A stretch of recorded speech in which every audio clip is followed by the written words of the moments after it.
All right. Today I'm going to be going over a theory in psych. It's called object relations theory. And I have a couple notes going here, so that's kind of why I'll be sort of split screening it.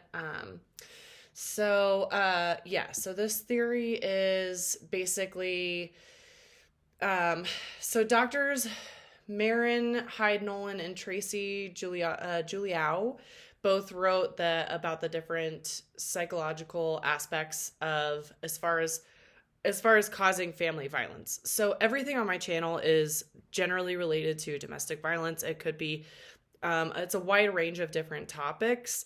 The way that I record or document is pretty much just I get sort of fixated on something throughout the week and I start doing, research on it, figuring out what it is that I can take away from it. So this week I got kind of fixated on why abusers treat us like objects.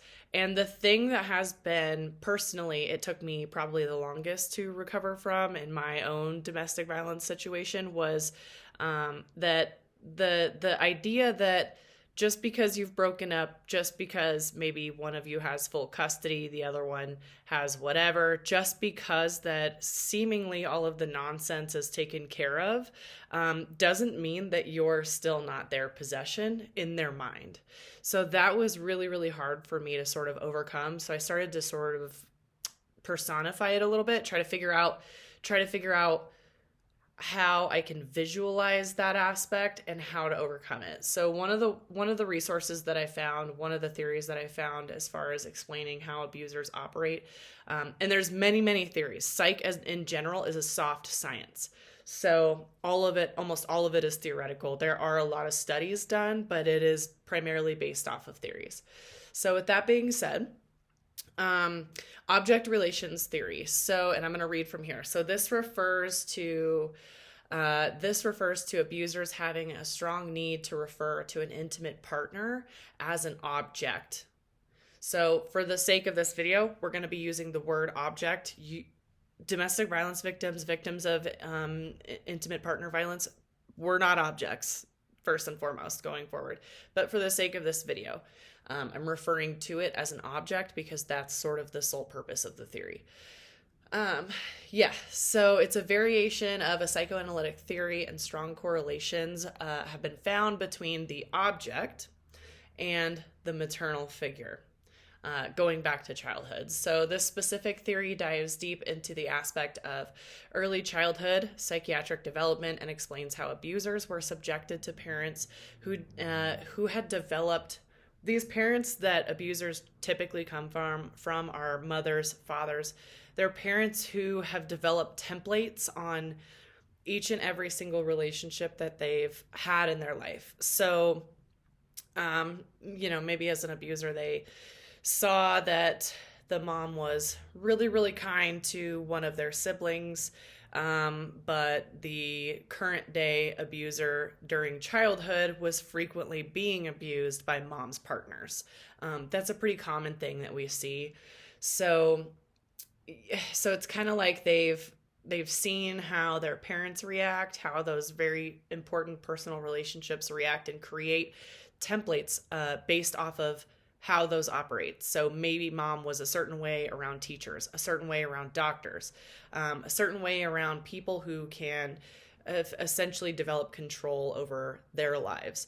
And then at home, maybe the abuse started up again, neglect started up again. Neglect is a pretty strong factor in this theory, and I'll explain that in just a second. So that kind of summarizes. So that the templates, they basically just describe different relationships which suited different needs for them. So abusers will frequently have a relationship with their victim, an adulterous relationship with somebody who is not a subject of abuse. They might have different relationships with, I know in my situation, when I was married, I got cheated on with somebody who I think was about 3 times my age. She was in her 60s.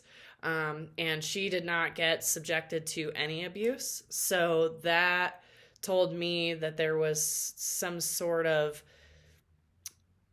looking for like a maternal figure in that psych workup that I did, which is kind of the whole reason I got into psych. So we'll see.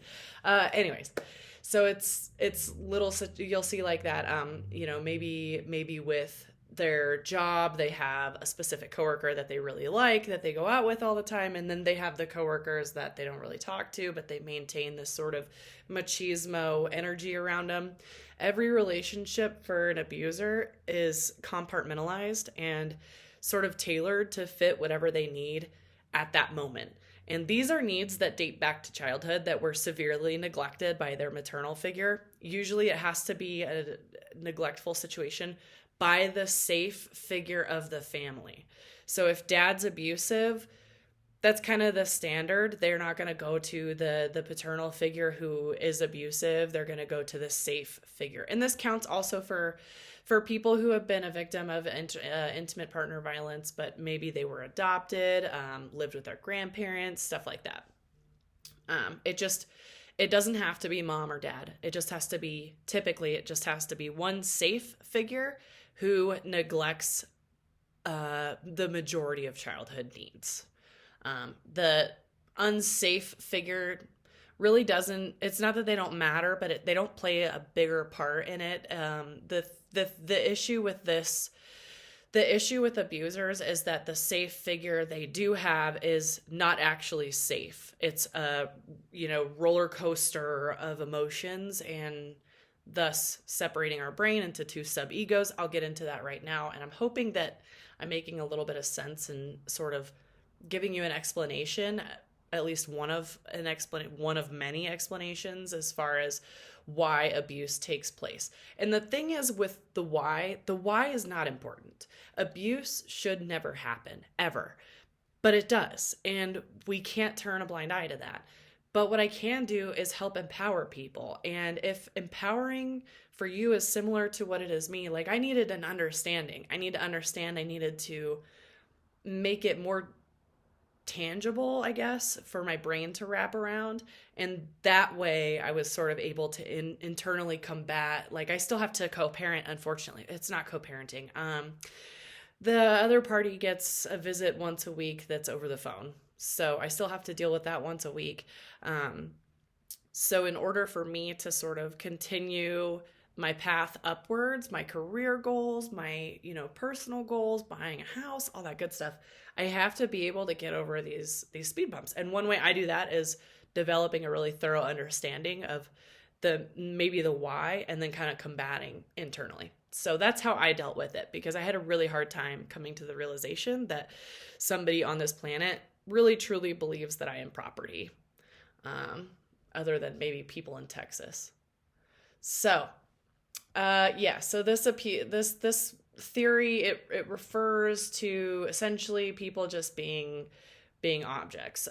With the unmet childhood needs, they do persist into adulthood. It leads to things like desperation, demands, and then further, usually it continues to escalate into an intimate partner violence. The thing about this theory that really genuinely interested me was the ability for abusers to compartmentalize each relationship from different people to properly satisfy each individual childhood need that was never addressed or neglected. That was interesting to me. Like, just having a spider web of relationships in order to almost uphold this image of who they thought they were was really, really intriguing to me. It was a lot of effort. It was really fascinating for me to understand how the borderline sociopathic traits were operating, and that's A, and B, how they weren't constantly exhausted. I need a nap after 30 minutes of socializing at a happy hour. I can't imagine holding up a spider web filled with people and upholding a certain image, as they often do. So now we're going to jump into the term splitting. So in trauma victims, we often split. It's our psychological defense system, and it's a way that we can manage anxiety, and we protect our inner egos from the negative emotions. Usually that creates a split off. So we have our inner brain, right? Our happy brain, our safe brain, and then something bad happens and we split off just a little bit of that and protect that happy brain with that negative trauma hitting our little defense mechanism over here. That's kind of like how I describe it. It gave me a little bit more ability to understand it. So, yeah, so every time that splits off, we're kind of left with like a little bit, almost like a hangnail where it's just kind of like there. You got to address it sometimes. Sometimes it goes away. Usually it never really permanently goes away. And one of those, that's known as the split off. So, Melanie Klein, she was a psychiatrist, I believe. I could be wrong. And it's up there somewhere in my notes. But she writes about how the unconscious within early childhood works to keep the safe feelings, the love, the life away from that split off part, which is the hate and aggression. So, and then when those two portions of our brain are split, and I won't dive too much further into this aspect because I'll do a different video. It's just it's a diagnosis, which is a lot. So when those two part of our brains are successfully split, we develop what's called paranoid schizoid defense mechanism. And unconsciously, abusers as babies, they start the splitting process, the projection, the interjection processes to ease those unsafe feelings and neglected childhood needs, but on accident, they're developing a personality disorder. And I don't think it's abusers' fault at all. I think it's 1000% the parents' fault, which is why we talk about in psychology, in therapy, we talk about stopping familial cycles of abuse. This is exhibit A as to why. So it can truly, long-term trauma, long-term abuse, that can actually develop, you can actually develop borderline personality disorder and bipolar. And those are two pretty debilitating diagnoses. There's no medications that treat those diagnoses, unfortunately. It's just a constant work, a constant pathway of coping skills and a strong, strong support system to get you through the times that are rough. So, yeah.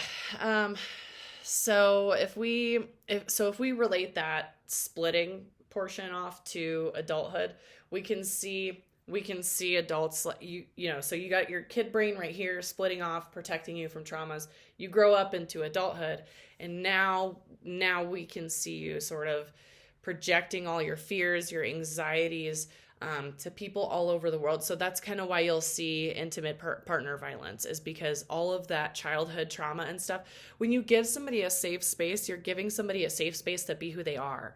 That's why love is love. That's why love is, it's seen as amazing and, liberating, because it's kind of your space with your safe partner to do what you want to do and, be your sloppy self.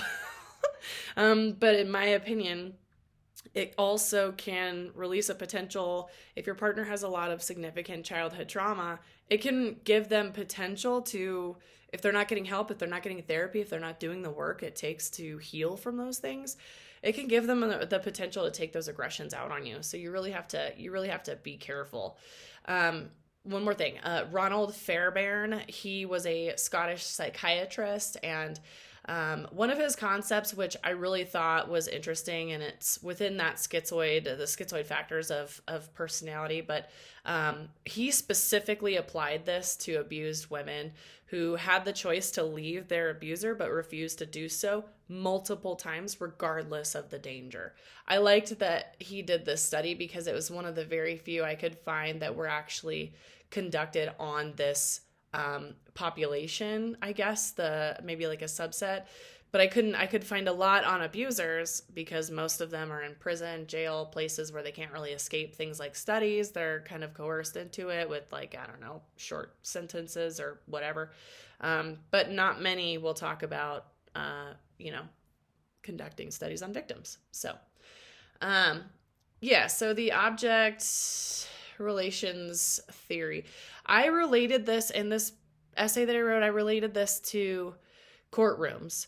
So I thought it was interesting that object relations theory showed that abusers are consistently thinking of their victims as property, as material, rather than living, breathing, decision-making beings. And I thought it was also interesting when I correlated it in my paper to courtrooms and how courtrooms are they require us to face our abuser. Even if somebody has, like, let's say a permanent restraining order, even if the abuser is actually in prison, jail, whatever, they have to come to the courtroom, which means you have to be open to being cross-examined by your abuser. And I don't know if you guys maybe remember or are actively going through it, but when an abuser is screaming at you in your home, what are they doing? They're asking you questions, right? They're screaming them at you. What did you do? How long were you out? Who were you with? And now in a courtroom, we're jumping right back into those behaviors in front of the justice system, in front of the family court system.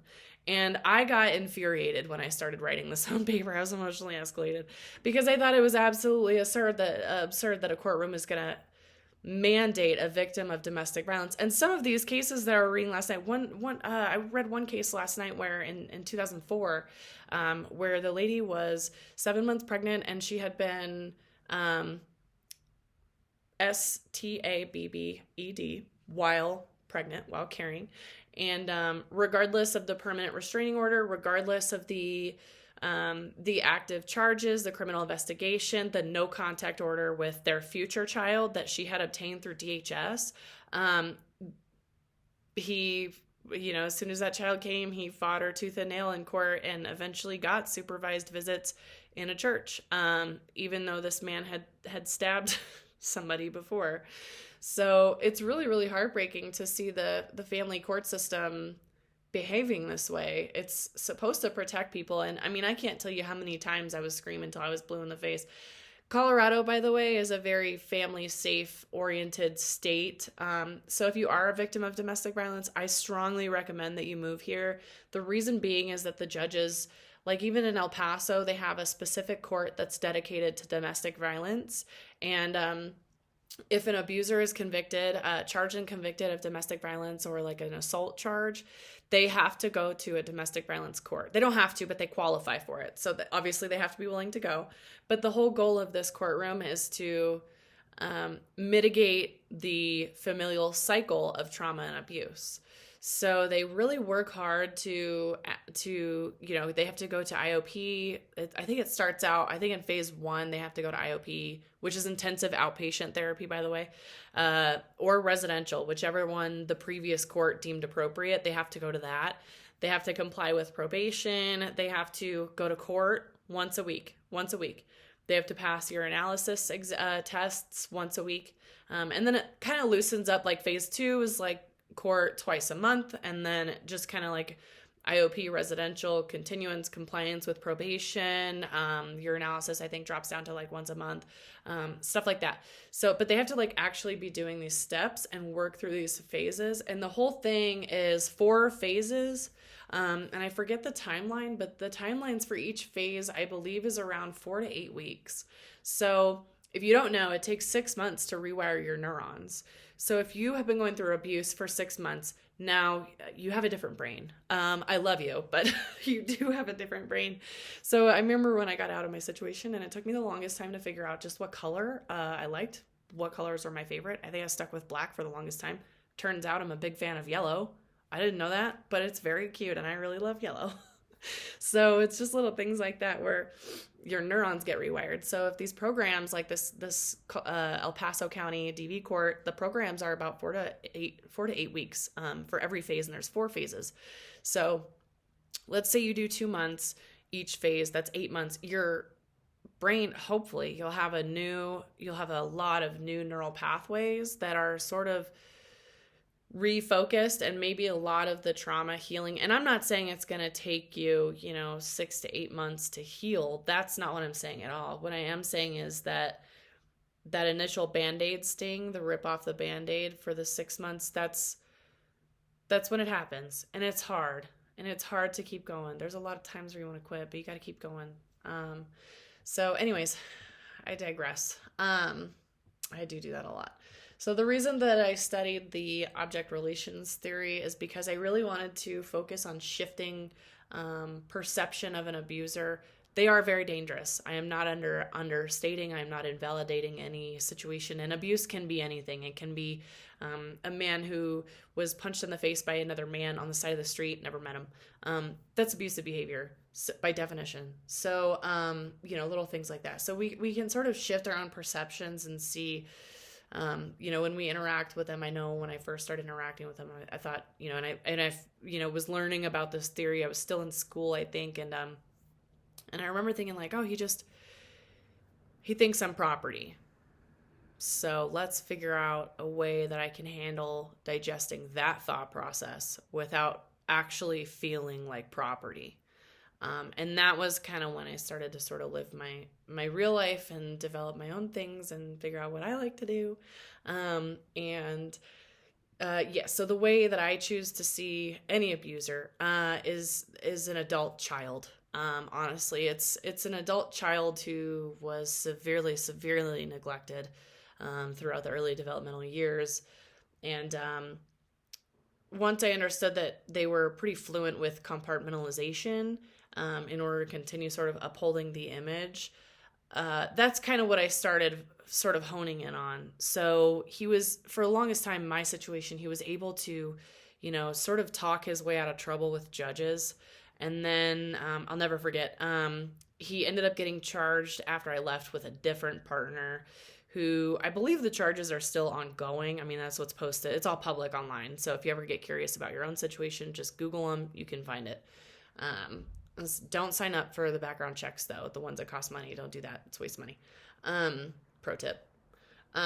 So I had to, once I started realizing that it was just an image that he was just upholding, I just started being honest with people, really. I just really started being, instead of being like my tough, like, I'm fine, I'm a survivor, I got this, I don't need anything from anybody.